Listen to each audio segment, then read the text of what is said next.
கர்த்தருடைய பரிசுத்த நாமத்திற்கு மகிமை உண்டாவதாக. கீழ்ப்படிதலின் அவசியம். ஆபிரகாமும் சரி, லோத்தும் சரி 2 பேருமே தூதர்களை உபசரிக்கிறாங்க. 3 தூதர்கள் வராங்க. ஆபிரகாம் பட்டணத்து வாசலிலே உட்கார்ந்திருக்கிறான். 3 புருஷர்களை பார்த்த உடனே வேகமாக சென்று அவர்களை அழைத்து அவர்களை உபசரிக்கிறான். அதேபோல கர்த்தர் அப்பொழுது ஆபிரகாமுக்கு தரிசனமாகிறாரு. 2 புருஷர்கள் என்ன பண்ணுறாங்க, அங்கே இருந்து சோதோமுக்கு போகிறாங்க. சோதோமில் லோத்தும் வாசற்படியில் உட்கார்ந்திருக்கிறான். அவனும் அந்த தூதர்களை சென்று அழைத்து கால்களை கழுவி உபசரித்து தங்க வேண்டுமென்று சொல்கிறான். ஆபிரகாம் தூதர்களை உபசரித்தான், கீழ்ப்படிந்தான். அது நிமித்தம் அவன் சந்ததி ஆசீர்வதிக்கப்பட்டது.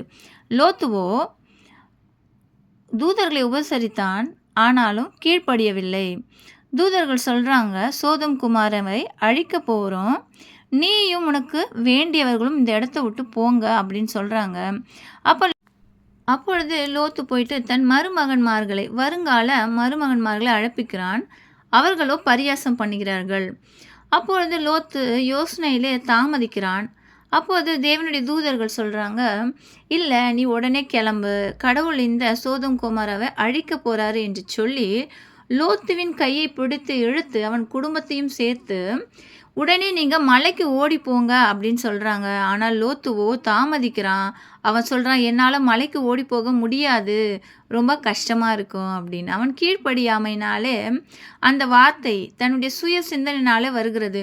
லோத்து ஒருவேளை கர்த்தர் என்னை மலைக்கு ஓடி போக சொன்னார் என்று ஆபிரகாமை போல மலைக்கு ஓடி போயிருந்தால் அன்று அவனும் அவன் குடும்பமும் ஆசீர்வதிக்கப்பட்டிருக்கும், மிக அதிகமாக ஆசீர்வதிக்கப்பட்டிருக்கும். ஆனால் அவனோ நான் பக்கத்தில் இருக்க ஊருக்கு செல்கிறேன் என்று கேட்கிறான்.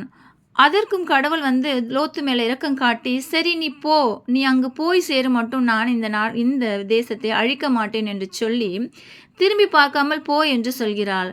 ஆனாலும் லோத்துவின் மனைவி என்ன பண்ணுறா, திரும்பி பார்க்குறா. கீழ்ப்படியாமையே காரணம். திரும்பி பார்த்த நிமித்தம் அவள் உப்புத்தூண் ஆகிறாள். லோத்துவும் அவன் பிள்ளைகளும் அந்த சமபூமியான தேசத்திற்கு ஓடி போகிறார்கள். பின்பு சோதோம் கோமரா அழிக்கப்படுகிறது. நம் வாழ்க்கையில் நாம் கூட அப்படிதான்.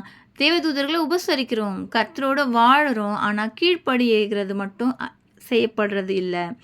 நம்ம கீழ்ப்படியாமல் என்ன பண்ணுறோன்னா, கர்த்தர் ஒன்று சொல்ல நாம் ஒன்று செய்கிறோம். நாம் சுயமாய் சிந்திக்கிறோம். நாம் சுயமாய் சிந்திக்கிறது நிமித்தமே நாம் பாடுகளை சந்தித்து கொண்டிருக்கிறோம். கீழ்ப்படிவோம், கர்த்தரிடத்திலே வேண்டுதல் செய்வோம். கர்த்தர் நம்மை ஆசீர்வதிப்பாராக. ஆமென்.